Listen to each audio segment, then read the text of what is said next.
ALICIA Raimundo. And what is it that you do? I am a mental health superhero. So I do a lot of mental health education work in schools, universities, colleges, that kind of stuff. And I'm really passionate about changing the conversation around mental health in Canada to be something that's destigmatized and something that people can really access the help and supports they need when they need it. And yeah, live happy and wonderful lives. So I was really depressed very young in my life, and I didn't really have the words for it. You know, I am the child of two Portuguese immigrants who had fought really hard to give me a good life. And so when I started to feel really sad and like I didn't know what was going on, like I really tried to hide it because I had been given so much that I felt like it was unfair that I was feeling that sad. And I really just didn't understand what was happening to me, and it just progressively got worse and worse till the years went on, and I was equally confused and didn't know who to talk to. This kind of accumulated to me feeling really suicidal when I was 13, and trying to reach out to my parents didn't work out well. They just kind of told me, you know, go for a run or smile more, or what do you have to be sad about anyway? And that kind of just made me feel like I couldn't talk about it, and just made me a little bit more suicidal. Eventually I reached out to a teacher and asked her for her support, but I just kind of remember her calling me crazy and kind of realizing for me all the stigma I was afraid of, all the things I was running from. So after that conversation, I went home and I tried to take my own life at 13. And I woke up in a hospital room around strangers and people I've never met before, and it was a terrifying experience, especially when you're trying to find control and you wake up in this room strapped to this bed, all confusing strangers and weird people around, and you realize that you didn't even have the choice of whether you lived or died. And that was a really scary moment for me. It was fully realizing what I had just tried to do, and that I was somebody living with a mental illness, and that was really scary for me at that time.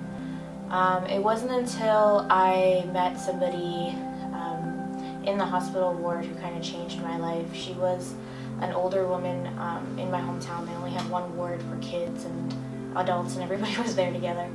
And she was an older woman, and she saw that I was really struggling, and she kept staring at me as we were sitting in the rest area watching TV. And eventually she walked over to me, she took my hand, and she said, "From one crazy person to another, you'll need this." And she gave me a necklace with the word hope on it. It was the first time I thought about hope in a long time. And from there, I decided that if I wasn't going to die, I had to find a reason to live. So I found, at that moment I chose to live for my sister, who was quite young at the time, 10 years old, and I wanted to see her graduate from high school. And when that moment, that decision meant that I started fighting, I started talking to my therapists and doctors and people around me about what I was going through. And I kind of took away the option of suicide in my life at that point. And then that day came and went, and I just decided that I really didn't feel like trying to take my own life anymore, and I wanted to speak out and speak open about what I was going through. When I was 18 years old, I lost 4 friends to suicide in 1 year. And to frame that, I went to more funerals than birthday parties that year. And I was really scared because I knew that they were going through the same things that I must have gone through, and that by not talking about it, they thought they were the only ones. And I made the choice at that time to be open with my story and be open with what I was going through, and went off to university with that in mind and had honest conversations and really kind of changed my life. I started public speaking as a complete accident. I was really open with my story, and the clinical manager of our clinical services at the University of Waterloo just kind of saw that I was speaking openly about depression and said, "Hey, you're going to speak at our Mental Health and Wellness Day on October 20th. And just kind of threw me in front of a stage full of people, and I was terrified. And I read my story from like 2 sheets of paper, never looking up, the worst like public speaking.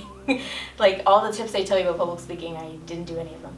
And I just remember looking up from that paper and seeing all these people just staring at me in awe and getting this huge round of applause from all of these people who were in my student life center, and hearing the words from folks that I was brave for the first time, and hearing so many other stories. And it just kind of reaffirmed for me that we need to be talking about this, we need to have this conversation, because if no one talks about it, people truly do believe they're alone, and they're not.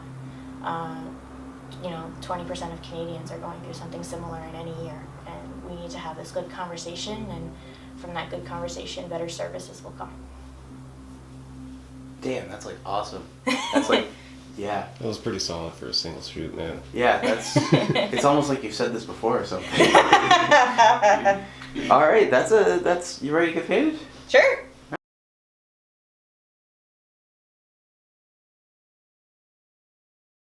Finally, I figured it out. 3 strategic zippers, 2 on both sides, but rolled forward a bit so the person is not rolling on a zipper or a zipper head.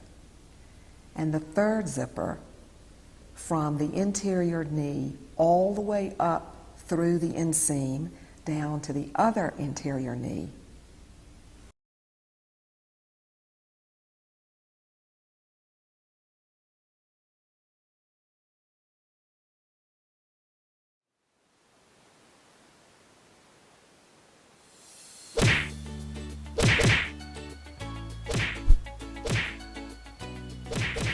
My grandson used to have terrible posture when he played his video games. So I started using the ab collar as a training tool to teach him how he is supposed to sit while playing his games. And now he sits up straight. But it's time to train his friends.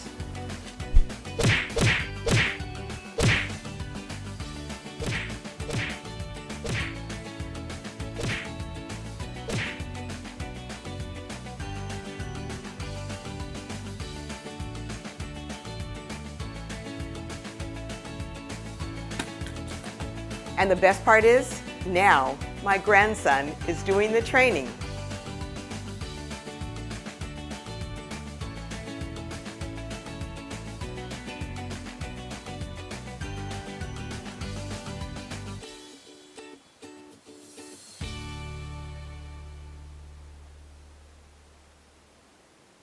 Yeah, no, this time of year, from like late November to just past Valentine's Day, is the year, like the busiest year for like mental health, like.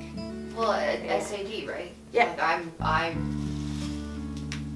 Like I suffered from SAD and depression in general. I came over about it a long time ago, but I kind of got back into it. But yeah, I like take antidepressants, and I've been doing really well this year. But yeah, it's tough. Winter is tough. Yeah, yeah. And it's also just like most services, their busiest times, or like their busiest day is like Christmas and Valentine's Day. So it also goes over like holidays that have a lot of connotations Right. around them. Valentine's Day's always just been like, Oh, it's a corporate holiday. At this yeah, point. it's a weird You holiday. shouldn't need Yeah. one specific day to show the people that you care about, hey, I care about you. You're like, no, man. Well, Yeah. it's like, wasn't it Saint Valentino Yeah, Saint or something Valentino. originally? Yeah. But I get it's a Hallmark holiday now. Yeah, no, it's completely changed. I think it was just about like spending time with people you love and, you know, drinking and just having a good time. And... Like most holidays. Every holiday. Exactly.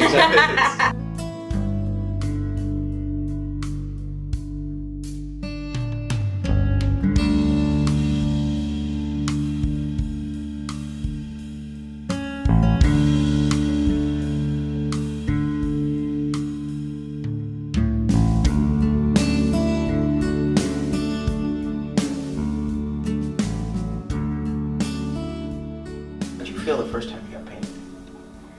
I don't know, it was cool because like, I don't know, I'm self-conscious of my body like a lot of people, and it was cool to like to be able to embrace it and to look at like really cool art on it.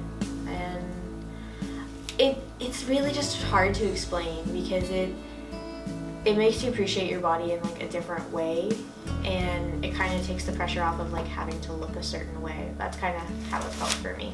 Well, it's a celebration of being you, right? Yeah. And I think that you are one of the coolest people I know.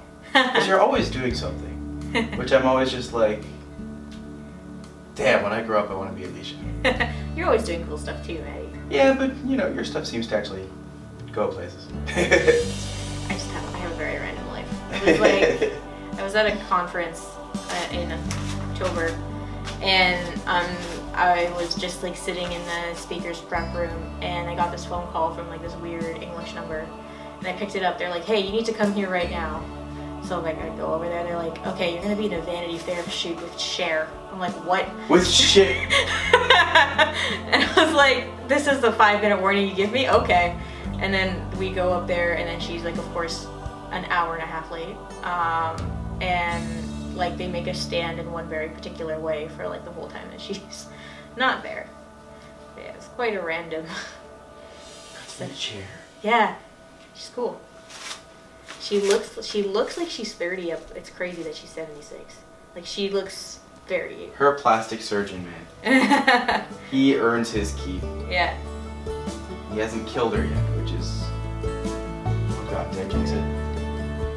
It's not 2016 anymore. Right. She survived. We're good. Oh my god, if we lost Cher that year as well. Yeah. Cher and George Michael.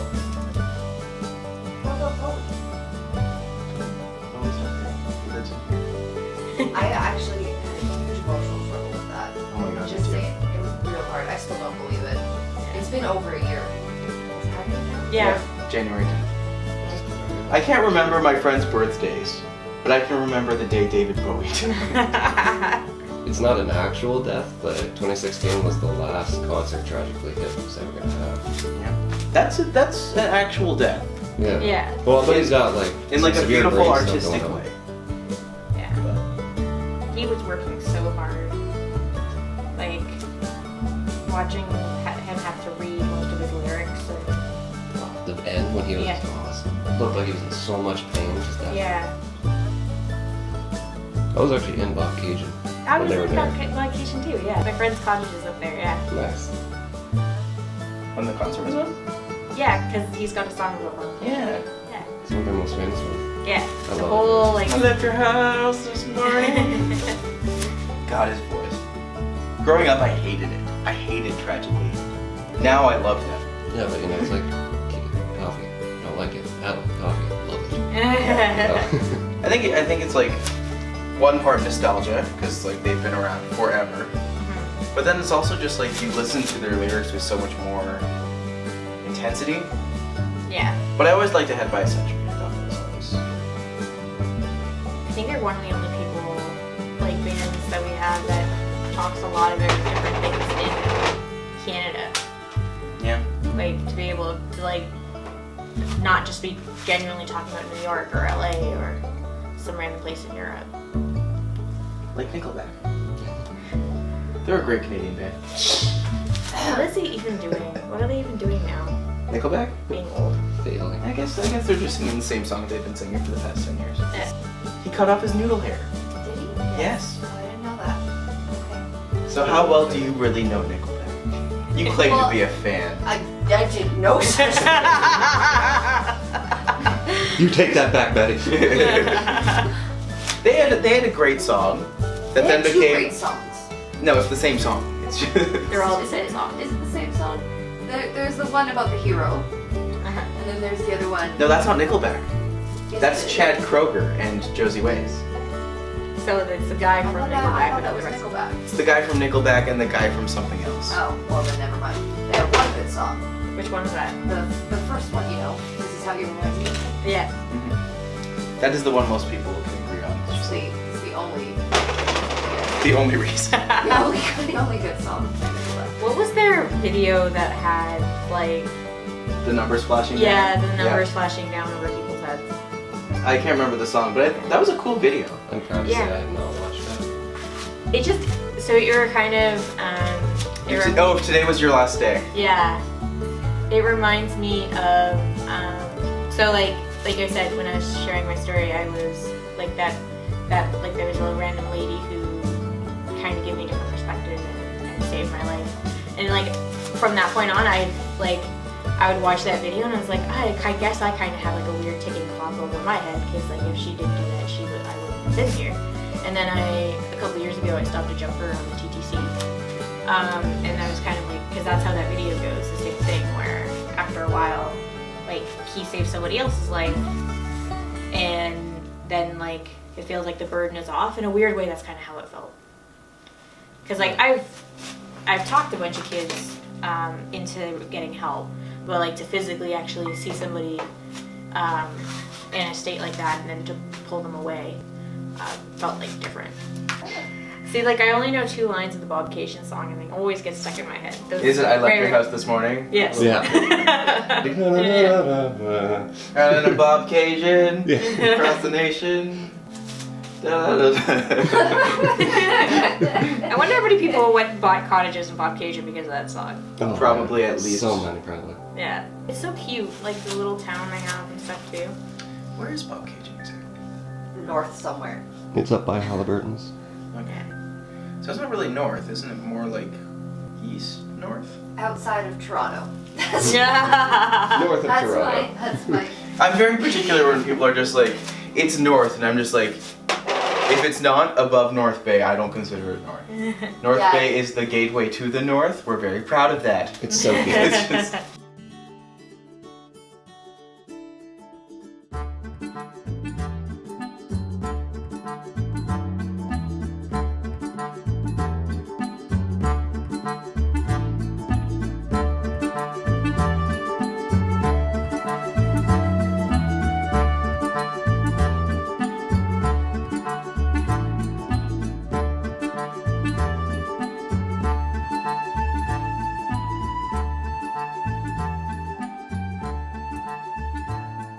Yeah, but you know. No, persons are great. People are terrible. Close your eyes. How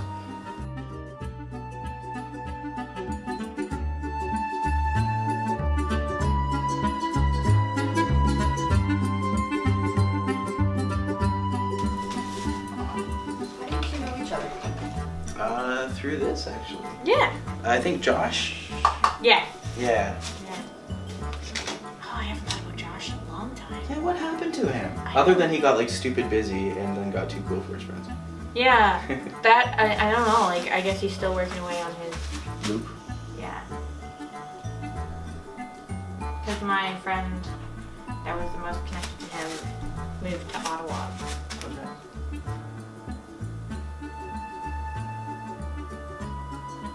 Well, I'm happy that we still get to like see each other and talk occasionally. Yeah.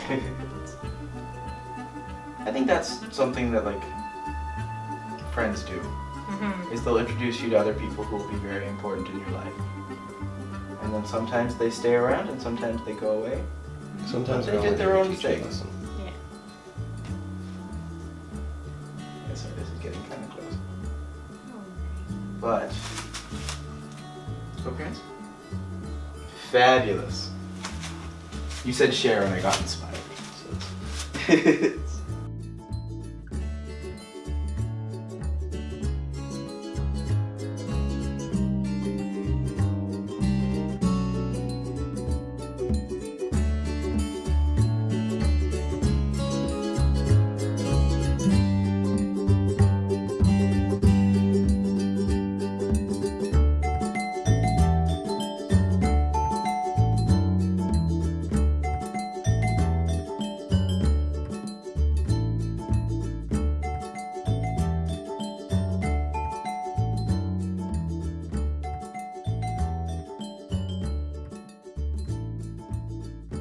Grandma's a little bit weird.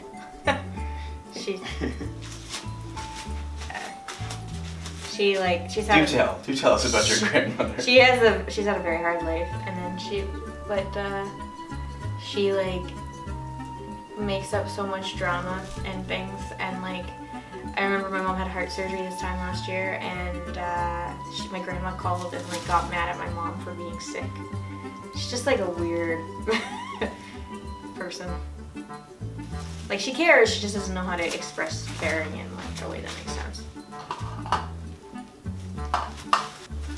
I'd like to be able to make this something a bit more than what it is.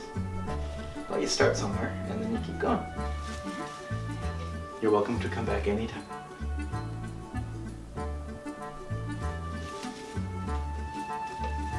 I feel like a lot of my friends are my friends because I can paint them. I think your friends are your friends because you're awesome. Well, you know. Tomato, tomato.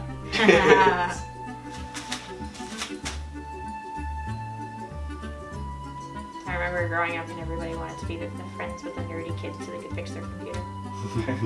I did that. Wait, what are you playing?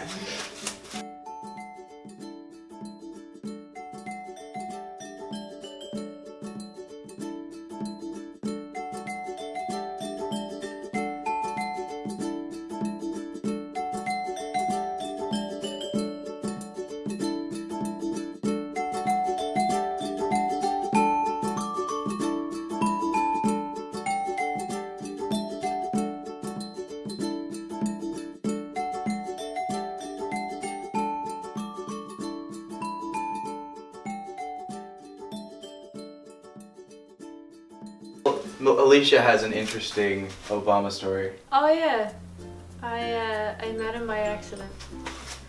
I was speaking at an event in New York, and he was at the same conference, and I was just wandering around like before my speech, and I turned a corner and he was standing there, and he like ditched his security, I guess, which apparently he did a lot. And like, yeah, he just like had a conversation with me that I half remember because I'm just like, what the fuck? Why are you here? Did he approach you or did you approach him? He was looking, so the place we were in had this wall of like famous people who had ate there, and he was just looking at the people, and I like turned the corner and went, and like was about to leave, and then he started like talking to me. Oh my gosh, that's so cool. Was he nice? I bet he was super nice. Yeah, shorter than I thought. Yeah. Really? Yeah. How tall is he? Probably about your height, but you know he's an important guy, so you always think they're gonna be really tall, and he was not. Big personality. Yeah. That's so cool. I wonder what he's gonna do now. Probably go on a long ass vacation. You should. Yeah. Go back to Hawaii. I can see that for a little bit. You should start a reality show. God. Where he just like comments. Called Dear Donald America. Trump I'm sorry. inspires Donald Trump. Yeah, man. I'd watch that.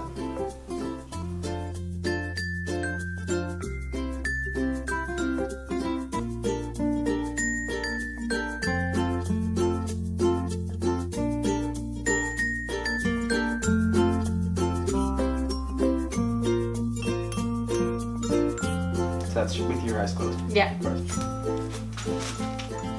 We start to punch in.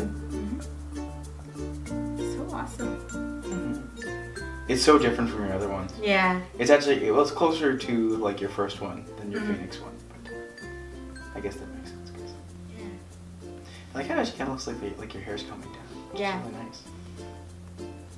That's a cute thing. Yeah. Yeah, for sure. Oh, it's beautiful. I love that it. one. Yeah. Oh, that's so nice. Oh, you're so pretty. Thank you so much for coming. Thank you. It was awesome. So most of my life, I've kind of struggled with my body and my weight of always being somebody who's bigger. And I think it's really just amazing to always remind yourself that, you know, your body is a beautiful canvas, that even your scars and your imperfections are battle wounds that have gotten you through the toughest times in your life. And I, as part of my mental health issues, I've struggled with binge eating disorder, and I'm bigger now than I've ever been, but I'm also happier now than I've ever been. And so I really want to encourage all folks out there who are struggling with their weight and their body to really try and look at your body and look at all the amazing things it does for you, and even at any size, at any weight, that you're beautiful just the way that you are. And I really hope that all folks out there, especially young people, you know, talk about your bad days, talk about the days that suck, and celebrate the happy days, and make mental health such a normal and important conversation. You can hit your